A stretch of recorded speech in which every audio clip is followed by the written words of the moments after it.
नमस्ते, मैं सौरभ हूं। आप देख रहे हैं दी लल्लन टॉप। पुणे स्थित सीरम इंस्टीट्यूट ऑफ इंडिया के परिसर के एक हिस्से में 21 जनवरी की दोपहर आग लग गई।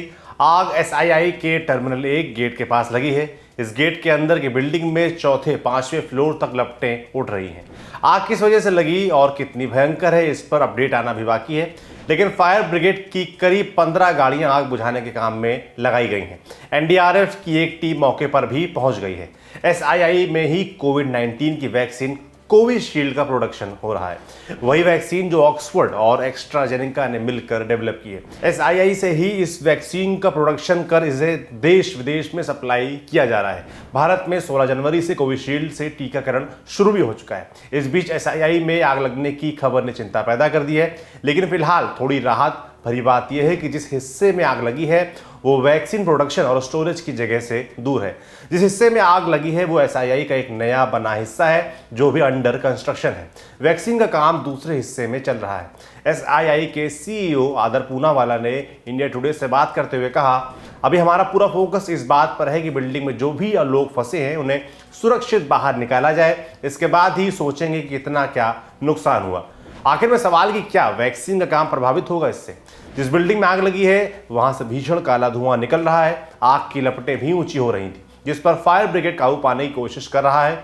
आग से कितना नुकसान हुआ इसकी जानकारी अभी नहीं मिली है। फायर ब्रिगेड के कर्मचारी इस कोशिश में भी हैं कि बिल्डिंग में फंसे लोगों को सुरक्षित बाहर निकाला जा सके। चीफ फायर ऑफिसर प्रशांत का कहना है कि बिल्डिंग के अंदर 4 लोग फंसे हैं। इनमें से 3 को सुरक्षित बाहर निकाला गया है, 1 को निकालने की कोशिश जारी है। इंडिया टुडे की रिपोर्टर विद्या ने बताया कि सीरम इंस्टीट्यूट का कैंपस करीब 100 एकड़ में फैला है और ये आग कैंपस में मौजूद 1-2 बिल्डिंग में लगी है। इस नाते वैक्सीन प्रोडक्शन का काम अप्रभावित ही रहना चाहिए। महाराष्ट्र के मुख्यमंत्री उद्धव ठाकरे भी लगातार घटना की जानकारी ले रहे हैं। मामले में कुछ अपडेट आता है तो वो भी हम आपको बताएंगे। आप देखते रहिए दी लल्लन टॉप। कसर रह गई हमारी कोशिशों में, कसक रह गई कि देश जितना बेहतर, जितना महान हो सकता था, हो नहीं पाया। और एक कसम रह गई कि देश का जो कर्ज है उसे थोड़ा बहुत तो उतारना है। भावुकता का लबादा ओढ़कर बोलता तो यूं बोलता, लेकिन बात सीधी है तो सच्चे ढंग से आप तक कही जानी है।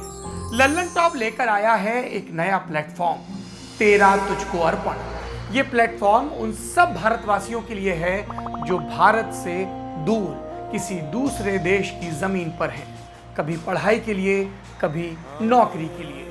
ये उन सब भारतवंशियों के लिए भी है जिनकी पहचान का हिस्सा ये महान देश है, लेकिन कुछ कसर और कसक है। तो आइए कसम खाएं कि देश को बेहतर बनाएं। हमें आपसे चाहिए आपके हिस्से का ज्ञान जो आप लल्लन टॉप के जरिए अपने देशवासियों के साथ साझा करें। ये मस्ती के पल भी हो सकते हैं जब आप कहीं घूमने जाएं और आपको लगे कि सिर्फ मेरे यार दोस्त और परिवार वाले ही क्यों, पूरा देश जाने इन नायाब चीज़ों के बारे में। ये पॉलिसी से जुड़ा, ज्ञान से जुड़ा कोई मसला हो सकता है। तो आइए और लल्लन टॉप की इस नई पेशकश तेरा तुझको अर्पण का हिस्सा बनिए।